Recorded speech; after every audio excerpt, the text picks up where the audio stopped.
안녕하세요. 매일 시를 쓰는 시인 다선 김승호입니다. 여러분 반갑습니다. 오늘 금요일입니다. 금방 금요일 됐네요. 네, 10월 오늘 7일. 68번째. 그렇죠? 시창작 토크 오늘 시작합니다. 아직 많은 부분 어설프고 부족한 부분 너무 많죠. 그래서 그런지 몰라도 저는 항상 웃습니다. 또 항상 인사를 먼저 하죠. 정치인들이 거의 그렇게 하는데 그래서 오해를 받을 때도 있습니다만 저는 정치인은 아닙니다. 저는 그냥 열심히 매일 내 역사를 써가는 한 사람의 국민, 또 시인. 전 시인이라는 그 자체만으로도 충분한 자긍심과 자존감을 가지고 있습니다. 그렇게 또 열심히 살고 있습니다. 그것이 결국은 나뿐만 아니라 내 이웃, 내 가정, 또 내 주위의 모든 부분들, 또 제가 알고 있는 분들, 그리고 내 주변의 사회, 또 이 나라를 위해서도 가장 건강하고 바른 삶이 아닐까 싶습니다. 한 가지, 어떠한 일에 대해서 명확한 것을 좀 좋아합니다. 명확해야 된다는 것이 바르다는 것과 일치하기 때문이죠. 어떤 사람과 좀 사이가 좋았든 안 좋았든 상관없이 상대방이 나에게 단절을 요구했을 때 뭔가 문제가 있겠죠. 하지만 문제가 있어서 그런 단절을 받았다고 그래도 단절을 했으면 단절로 끝나야 되는데 끝낼 수가 없는 상황도 있죠. 뭔가 내용은 알고 뭔가 정리가 돼야 되는 부분들이 있지 않습니까? 왜냐면 그 사람이 꼭 필요한 사람이고 또 그 사람이 나와의 관계에서 많은 부분을 영향을 차지하고 있었다라고 한다면 화해할 수도 있는 거죠. 화해해야 되는 부분도 있을 거고요. 그런 부분을 서로가 명확하게 해줄 수 있는 부분도 그것도 사람이고 시인입니다. 해야 될 일이죠. 나에게 득과 실을 따지는 것이 아니라 무엇 때문에 어떠한 부분이 부족했든 그것을 고칠 수 있는 기회를 주는 것도 그 사람에 대한 배려일 거고요. 또 함께 할 수 있던 함께 했던 시간들에 대한 생각들이 같이 연관될 수 있는 그런 부분들도 없지 않아 있겠죠. 사람은 꼭 필요한 사람만 주변에 있지는 않습니다. 그건 분명합니다. 이 사람은 참 해야 될 일을 안 하고 싫은데 불구하고 그냥 또 그래 묵인하게 되는 경우도 없지 않게 있고요. 하여튼 모든 부분에 대한 것을 명확하게 하는 것이 좋겠다. 관계도 특히 그렇다. 시창작하고 무슨 상관이 아니요. 시하고 절대적으로 깊은 관계가 있습니다. 왜냐하면 시인이 시를 쓰면서 생각하는 부분에 대한 어떤 내가 갖고 있는 생각의 근원이 있는데 그 생각의 근원은 빠지고 껍데기만 쓴다고 하면 그것이 시가 안 되겠죠. 그래서 그 생각의 뿌리를 확실히 파악하고 쓰는 그런 부분이 필요하기 때문에 시창작 토크 시간에 결국 우리 사는 이야기들이 다 모두가 그렇지 않은가 싶은 생각이 듭니다. 어느 날 갑자기 무엇이 뚝 하고 결과치가 떨어지는 것이 아니라 묵묵히 가고 있는 그 과정에 열심히 보태지다 보니 어떠한 경우 사람의 일이기 때문에 좀 늦어질 수도 있고 누락될 수도 있고 제외될 수도 있는 것이죠. 제가 이제 도서를 출판하다 보니까 그런 부분을 느꼈습니다.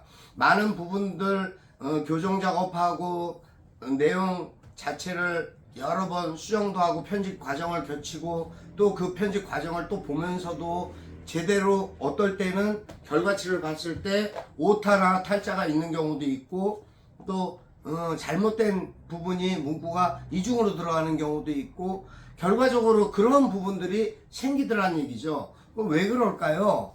애초에 그렇게 한 게 아닌데 불구하고 그것은 인쇄라는 또 다른 공간에서 이어질 수도 있는 일이고 오류가 생길 수도 있는 일이고 기계적 결함으로 있을 수도 있는 거고, 편집하는 교정을 보는 과정에서 교열하는 부분에 대한 작업자의 실수가 될 수도 있는 거고, 사람이 하는 일은 뭐든지 그래서 완벽하다라는 그런 부분이 없다라는 겁니다. 어떠한 부분에도 꼭 그 미스가 생길 수도 있는 것이 사람의 일이라는 거죠. 어떤 경우는 뭐 작가의 이름을 뒤바꿔서 나오는 책들도 있습니다. 그랬을 때 거기에 스티커를 붙이죠. 근데 그런 부분, 커다란 오류가 있고 작은 오류가 있고 미세한 오류가 있다면은 묻어두고 그것을 용납하고 포용할 수 있는 마음도 필요하다. 작가의 이름을 오류를 넣었다? 그거는 좀 안 되겠죠. 새롭게 다시 해야 되는 부분이 있습니다. 그래서 이전에 그랬던 기억도 있습니다. 개인 책자에서 출판 문제로 이름이 아니라 아오가 잘못돼가지고 그거를 전체적으로 다시 전부 다 다시 제작을 한 적도 있고요. 또 한 번은 상은 상인데 수상에 대한 명칭을 잘못 기재해갖고 사실은 다 교체한 적도 있습니다.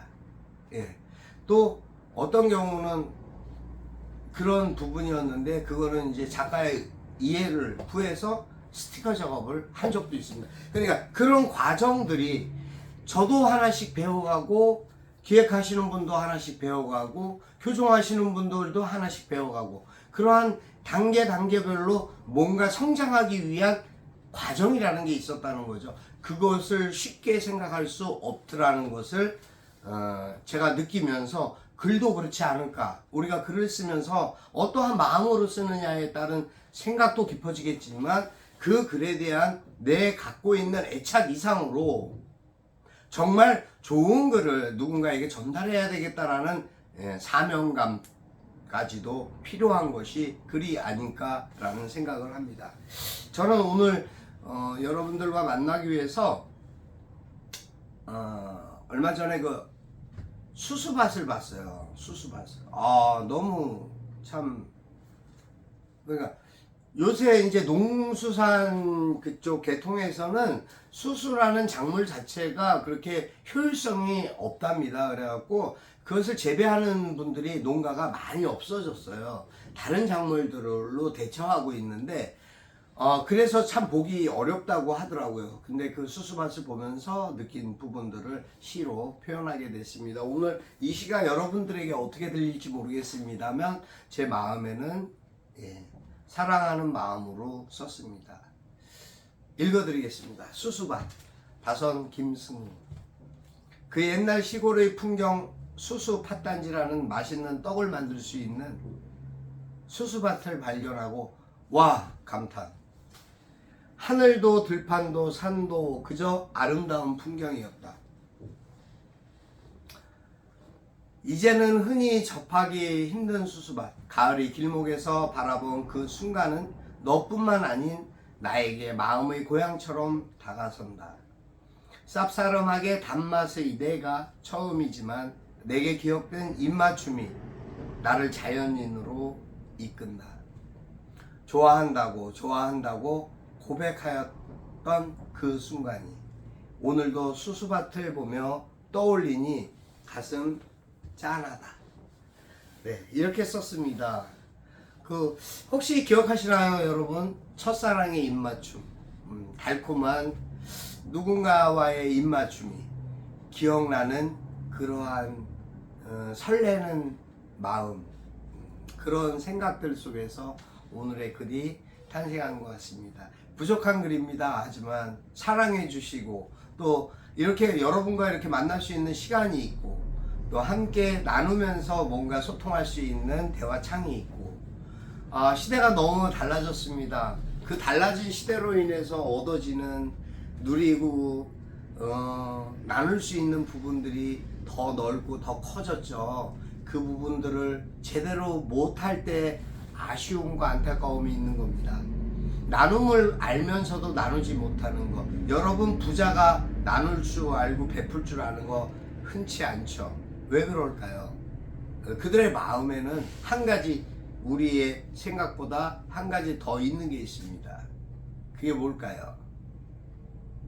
욕심입니다. 욕심 때문에 못합니다. 자, 여러분 이제 내려놓고 정말 보람있고 가치 있는 곳에 내 마음, 내 욕심을 없으면 없는 대로 쥐어짜지 말고, 있다고 있는 것을 떨지 말고, 나보다 좀 부족한 곳에 나의 사랑을 베풀고 나눌 수 있다면 여러분이 이 시대의 진정한 애국자고 영웅입니다. 저는 그렇게 생각합니다. 오늘 10월 7일 정말 행복한, 그리고 한 주간 마무리 잘 하시는 그런 금요일 되시고요. 참 오늘 소개 하나, 그 일이 하나 소개할 게 있는데, 저희가 요번에 다섯문화 공모를 통해서 문학상 수여가 있습니다. 또 그것뿐만 아니라 신인 작가들도 배출을 하게 됐습니다. 물론 뭐 신인이라 그래서 그 어떤 문학 부분이 다른 이제 그런 부분들도 계십니다. 근데 하여튼 그런 기쁜 일, 감사한 일이 있기 때문에 전해야 되겠고 해서 오늘 말씀을 드릴까 싶습니다. 저희가 10월 30일 오후 2시에 일산 동구청 그 다목적실에서 수상식과 출판 기념식을 같이 합니다. 올해 제 6호 출판인데요. 다섯문화 천둥문학상 제3회 천둥 이진호 문학상에는 대상자가 순천의 딸 윤자 선생님이 선정되셨고요. 그 다음에 금상 수상자는 우수정 시인이 됐고요. 또 다섯문학 제4회 다섯문학상은 시부분의 김평배 선생님이 대상을 수상하셨고 수상하시게 되는 거죠. 그리고 단편 소설 부분은 신진입니다. 장용희 선생이 단편 소설가로 대상 받게 됐습니다.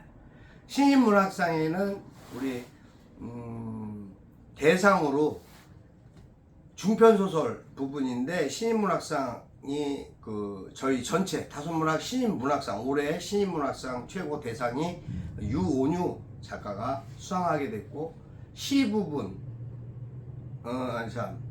한국인터넷미디어 기자협회 문학 대상에는 시 부분으로 서영복 시인이 선정됐습니다. 수상 축하드립니다. 그리고 신인문학상 부분에서 수필 부분 우수상으로 우리 동분선 작가님이 선정되셨습니다. 수상 축하드립니다. 신인문학상 시 부분 금상에는 이한영 시인, 또 최우수상의 김소운 시인, 우수상의 고호 시인, 신인상의 김성원 시인, 이렇게 모두 6분의 신인 작가가 탄생하게 됐습니다. 여러분 모두 축하드립니다. 축하해 주십시오, 여러분들도. 그리고 항상 기뻐하시고 건강하시고 행복하세요. 행복한 것만이 나에게 가장 큰 소망이고 기쁨입니다. 여러분 항상 건강하시고 행복하셔야 됩니다. 다선 김승호였습니다. 여러분 감사합니다.